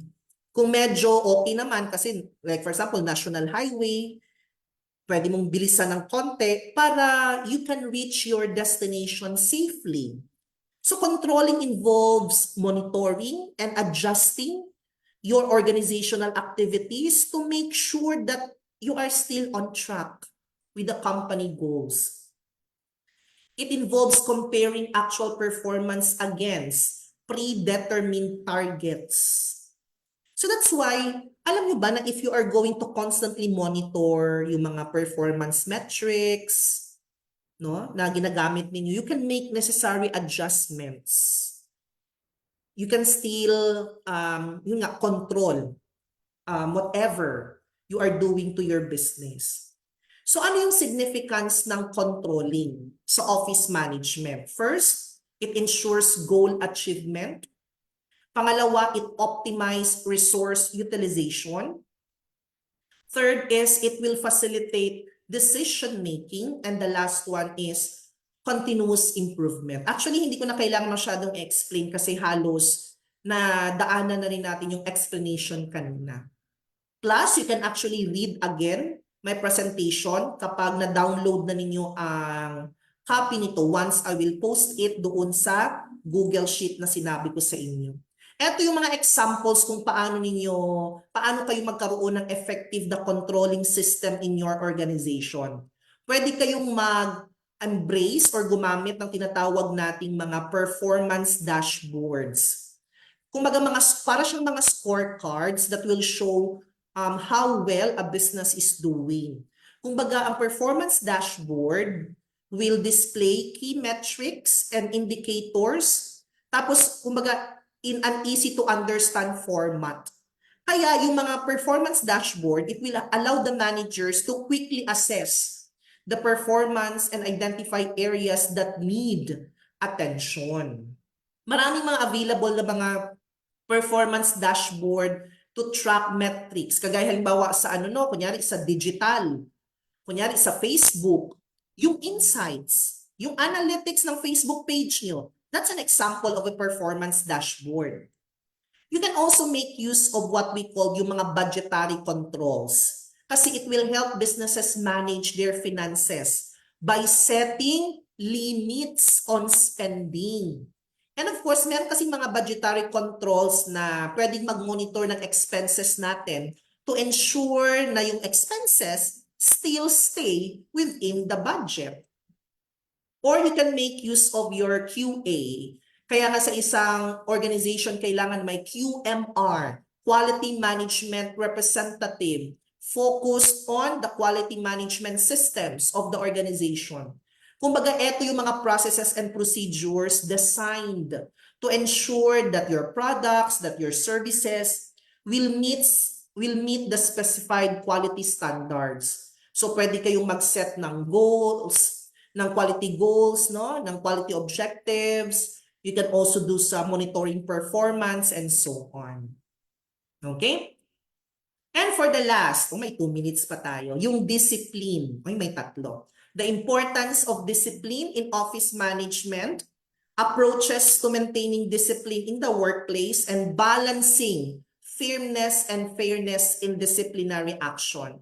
Meron kami nitong webinar about human resource compliance. So if you want, you can also review our previously conducted webinar for that para sa mas detailed about discipline. So what's the importance of discipline in the context of office management? It maintains order and productivity.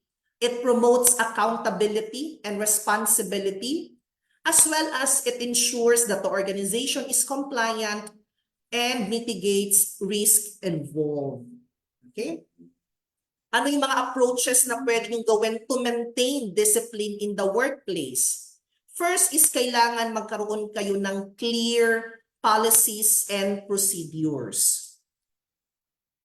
You need to have it para yung expectations ninyo for the behavior and performance ng mga empleyado mag-meet sa standards na meron kayo. You also need to have an effective communication and feedback system or channels, because this will provide opportunities for employees to voice out their concerns. They can ask questions, no? They can receive guidance, and so on. And the third that we can consider na approach to maintain discipline in the workplace is to be fair and consistent pagdating sa enforcement ng mga policies and procedures. Ibig sabihin nito, uniform ang trato mo sa lahat. Hindi pwedeng may favoritism. Fairness and consistency will help create a sense of equality. So maiiwasan ang, kumbaga yung parang perception of favoritism, maiiwasan na mag-isip sila na they are discriminated. And the last one, before I will post the attendance sheet, balancing firmness and fairness pagdating sa disciplinary actions. Kapag sinabi nating firmness, this actually refers to kumbaga yung decisiveness mo with a specific disciplinary measure. So kumbaga firmness, it refers to the strictness of the disciplinary measure. Ibig sabihin, this involves kumbaga setting clear expectation, enforcing the rules consistently. Ang fairness naman kasi involves ensuring that disciplinary actions are reasonable or just. Kumbaga parang fair. It requires considering individual circumstances. You need to provide opportunities for employees to explain their actions. Kung bibigyan mo siya ng warning, kailangan kunin mo muna ang side, mag-investigate ng maayos. So ito yung mga tips na pwede ninyong i-consider to balance firmness and fairness.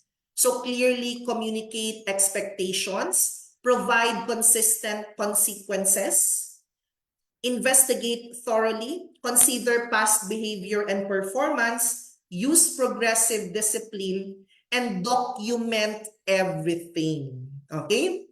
So, eto yung mga pwede niyong gawing tips para mabalance ang firmness and fairness. It will, for sure, kung gagawin niyo to, this will promote a positive and respectful work environment while at the same time you are maintaining the standards of conduct and performance. Okay, so medyo nag-overtime tayo ng 2 minutes, no? But as I mentioned naman din earlier before we started na we are going to cover kasi the 7 functions of office management. So, na-cover naman din natin. And yay, natapos na rin tayo. So I am now going to post the attendance sheet so that we can now dismiss our learning session this afternoon. So sa mga nagpa-participate ngayon sa Zoom, I already chatted the attendance link. Sa lahat naman ng nasa Facebook live streaming, ayan, nailagay ko na din sa comment section yung attendance sheet na URL. So, kailangan yung mag-fill up ng sheet na yan. So, guys, while you are doing the attendance sheet, so let me have this chance to thank again all the participants who joined us this afternoon for a webinar on for the 7 functions of office management. So maraming salamat for joining us this afternoon. I hope na meron kayong mga insights na pwede nyo magamit in the future, especially if you are planning to become a business leader or a management. Okay, so that's it, guys. No, if you have questions, you can always send a message to to our Facebook page. Kung medyo matagal lang kami mag-reply, we apologize for that kasi may other activities and tasks pa kaming ginagawa, kaya medyo delayed lang yung mga responses namin. So if you are done with your attendance, pwede na kayong mag-leave. And I hope to see you again. Hindi ko man kayo literally nakikita, but I hope you are going to join our future webinars pa. So that's it for today, guys. I am just going to play a video just to give time for other participants to do their attendance. And after this video, I am now going to end the streaming. Enjoy the rest of the day. No, keep safe always. And see you in our other webinars. Bye, everyone. The CIO studio at the City Hall. This is Tagum News Central with Louie Lapan.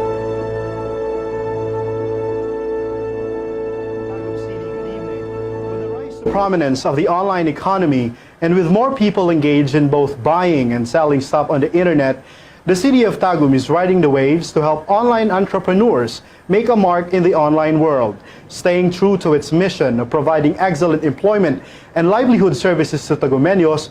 The Public Education and Employment Services Office recently launched Project Boost, boosting online opportunities and services for Tagumeños. Beneficiaries were subjected to a 10-day rigid training given for free by the local government, giving them the tools and tricks of the trade to make them competitive in the online arena. Our correspondent Ziara Manalo begins our broadcast tonight with an in-depth look of Project Boost and how it prepares Tagumeño online entrepreneurs to laugh all the way to the bank. Here's the report. Bringing the online opportunities and services to Tagumeños is one of the new angles to the Public Education and Employment Services Office, or PISO, is eyeing for this year. This is made possible as the LGU's newest department launched its first ever Project Boost last May 28, which ended on June 11, 2018. The program offers 10 modules which explore administrative services, content management, Facebook advertisement, and online reputation management, among others. PISO partnered with a skills development company, the Knights of the Online Marketers, which is based in Davao City, to fully realize this program. The online outsourcing industry is actually for everyone.